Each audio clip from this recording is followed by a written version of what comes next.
मेरे साथ ऐसा क्यों हो रहा है भगवान परशुराम? मेरी विद्या, मेरा साहस, मेरा सामर्थ्य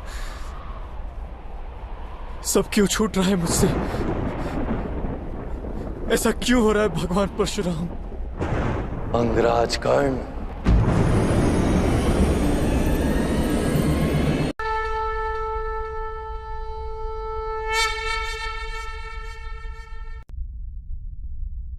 भगवान परशुराम के शब्दों को स्मरण कीजिए। जाओ कर्ण, जीवन में एक समय ऐसा आएगा जब तुम्हारे लिए परीक्षा का सबसे बड़ा क्षण होगा। तो उसी क्षण तुम्हारी विद्या तुम्हारा साथ छोड़ देगी, लुप्त तो हो जाएगी, तुम्हारे किसी काम नहीं आएगी। जो विद्या नीति के मार्ग पर चलकर प्राप्त की जाती है, संकट के समय में साथ छोड़ देती है। ये भगवान परशुराम का श्राप नहीं अंगराज, प्रकृति का नियम है। किंतु मैंने अथक श्रम किए थे विद्या प्राप्त करने के लिए वासुदेव। फिर मुझे क्यों मेरी विद्या का विस्मरण हो गया?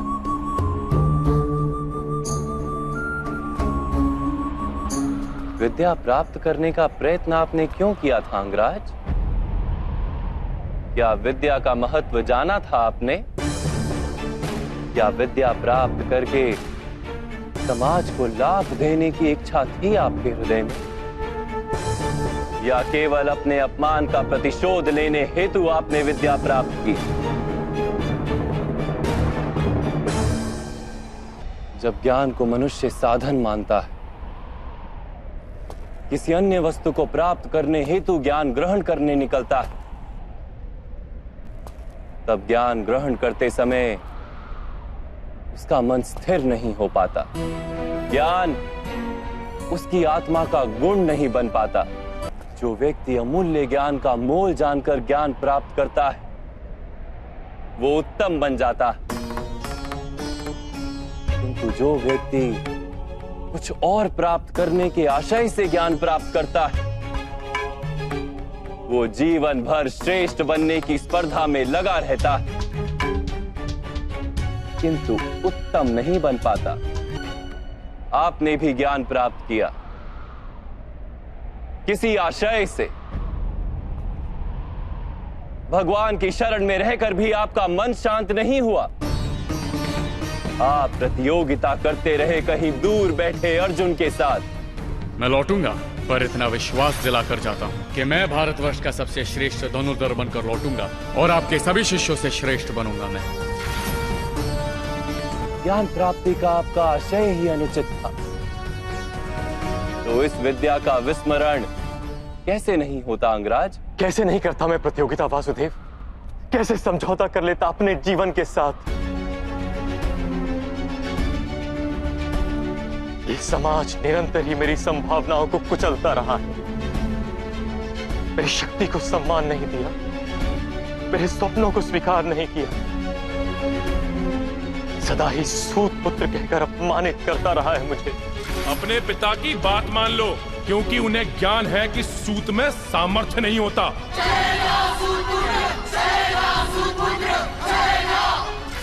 ईश्वर की दी हुई संभावना मनुष्य का अधिकार है वासुदेव, और यह समाज किसी को उसके अधिकार से किस प्रकार वंचित कर सकता है? अवश्य ही ये घोर अपराध है राधे। जाति पाति का भेद करना और इन मिथ्या भेदों के आधार पर किसी मनुष्य को या समाज के किसी भाग को अधिकार से, अवसर से, संपत्ति से या सम्मान से वंचित रखना मानवता के विरुद्ध है। तो फिर मेरा क्या दोष है वासुदेव? यदि मेरे मन में असंतोष जन्मा, यदि मैंने प्रतियोगिता की, यदि मैंने बलपूर्वक अपना अधिकार प्राप्त करने का प्रयत्न किया, तो मेरा क्या दोष है वासुदेव? आपको जो दुख और अपमान मिले वो वास्तविक थे, किंतु आप उन्हें अवसर बना लेते तो समाज का उद्धार होता, और आपका कल्याण होता। आप जैसे शक्तिमान मनुष्य का आधार यदि अन्य शोषित और पीड़ित लोगों को मिल जाता तो कितने जीवन सुख से भर जाते। आपके पास संभावना भी थी, सामर्थ्य भी था और उस पीड़ा का अनुभव भी था, किंतु आपने अपना जीवन उन्हें समर्पित नहीं किया। आपने अपना जीवन समर्पित कर दिया दुर्योधन को, जिसके पक्ष में केवल अधर्म था और कुछ नहीं।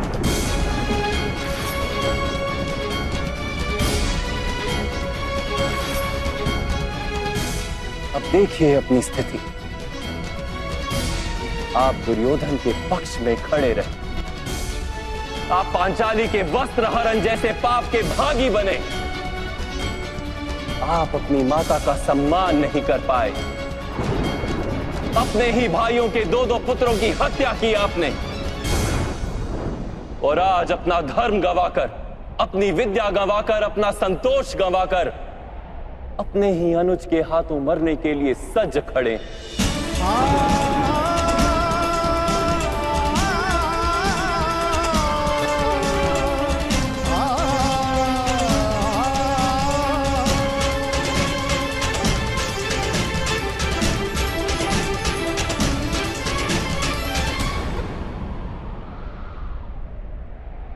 आप यथार्थ कह रहे हैं वासुदेव।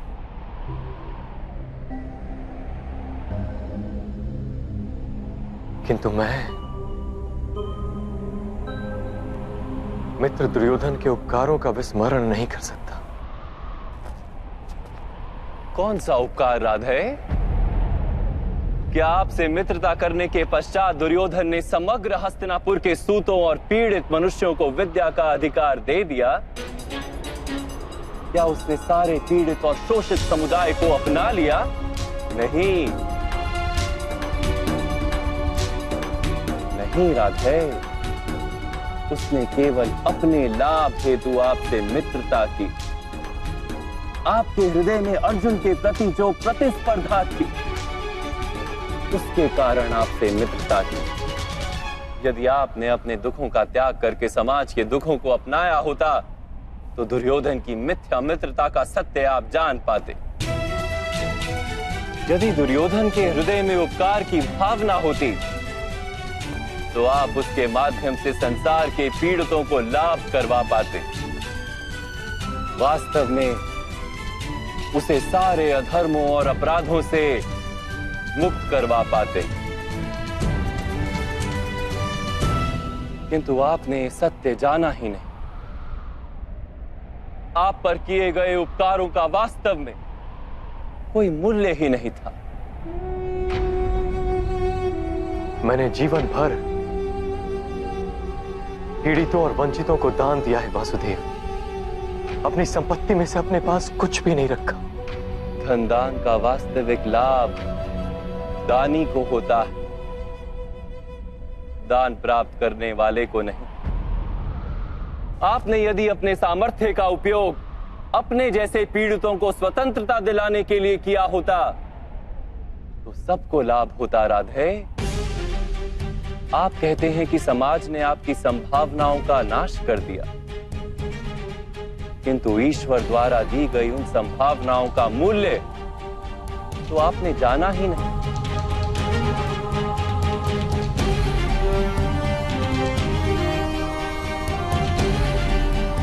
एक सत्य जान लीजिए,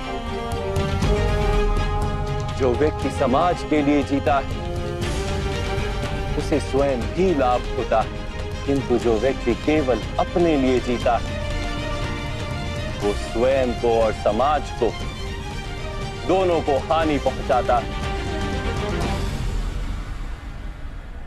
कुरुक्षेत्र में आज जो विध्वंस हो रहा है उसका कारण ना दुर्योधन है और ना ही मामा श्री शकुनी।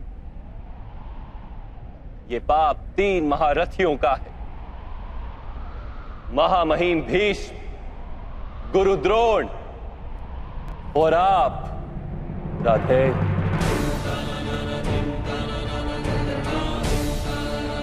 आप तीनों ने यदि अपने माने हुए धर्म का त्याग करके समाज के कल्याण का विचार किया होता, दुर्योधन को सहायता नहीं दी होती, तो ये युद्ध ही नहीं होता।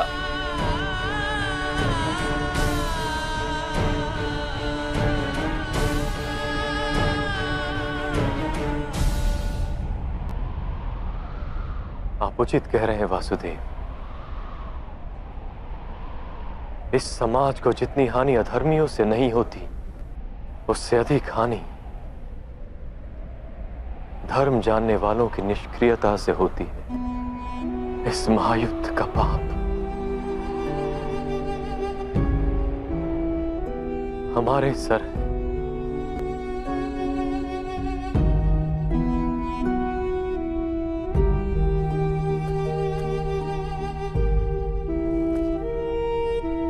अब समय है राधे,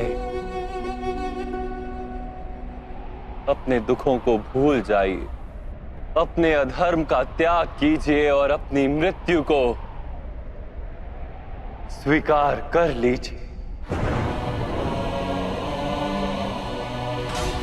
इसी में समाज का और आपका कल्याण है राधे।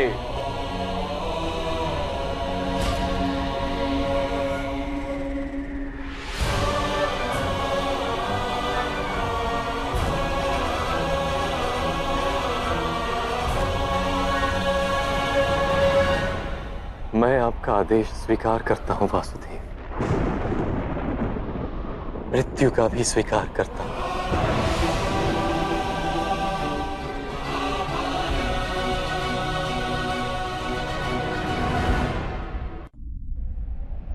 मेरी माता कुंती से कहिएगा कि वो मुझे क्षमा कर दे, और पांचाली से कहिएगा मैंने अपना रक्त बहाया है, उसके अपमान के लांछन को धोने के लिए। बस एक प्रश्न है वासुदेव, क्या मेरे सामर्थ्य का परिचय कभी भी नहीं हो पाएगा?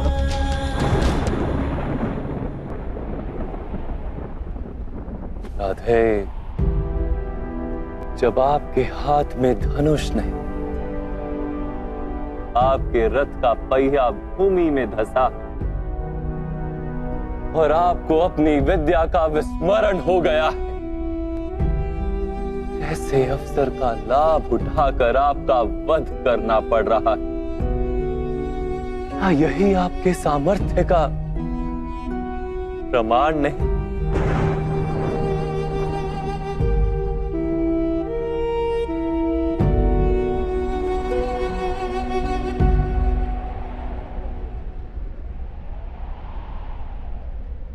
आ